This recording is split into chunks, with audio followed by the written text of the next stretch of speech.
Bonjour à tous et bienvenue sur Labyrinthe d'horreur. Aujourd'hui, je vais vous raconter une histoire qui vous fera repenser vos douches du soir. Une histoire inspirée de faits réels et qui s'est déroulée dans le silence de la nuit.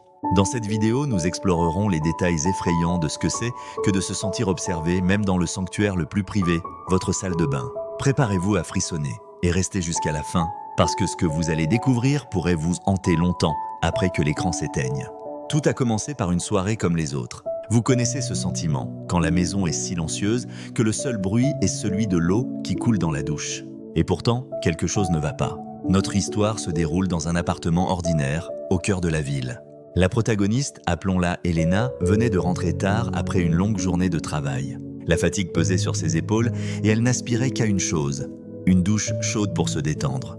Alors qu'elle tournait le robinet, un léger frisson la parcourut. Rien d'anormal, pensa-t-elle, juste le froid du carrelage contre ses pieds nus. Pourtant, tandis que le eau s'écoulait, elle ressentit ce qu'aucun bruit n'aurait pu annoncer, une présence.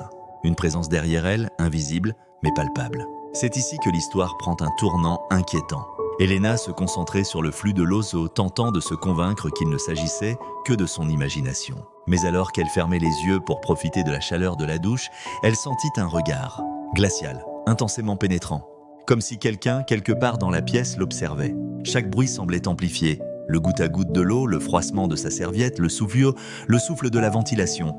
Et pourtant, aucun mouvement, aucune silhouette. Seulement cette sensation oppressante, cette certitude terrifiante que quelque chose ou quelqu'un se trouvait là, dans l'ombre. Le problème est simple mais terrifiant. Comment réagiriez-vous si vous saviez, sans aucun doute, que quelqu'un vous observe dans un espace où vous êtes censé être en sécurité? Elena fit le seul geste logique. Elle se retourna. Mais derrière le rideau de douche, il n'y avait personne.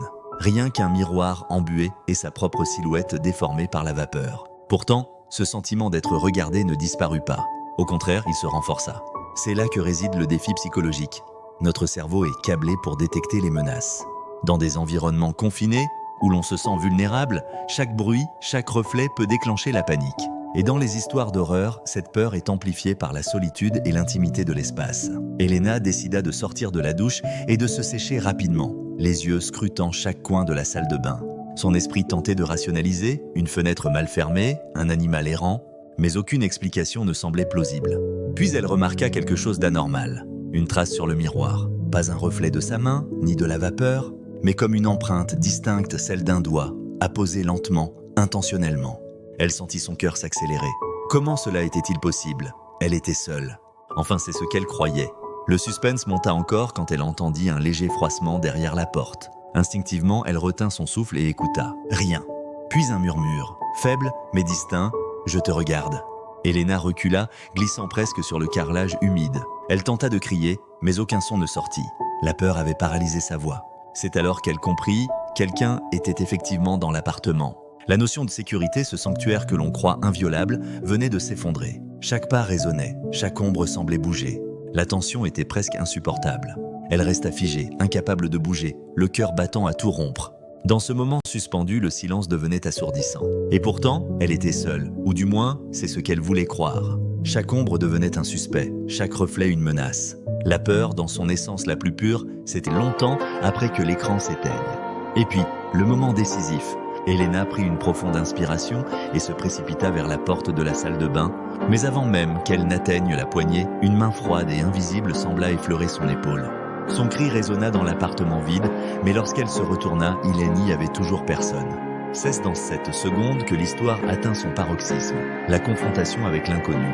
L'intrus n'était pas seulement physique, il était psychologique. Une présence qui exploitait la peur la plus primitive, la peur d'être vulnérable et observée sans défense.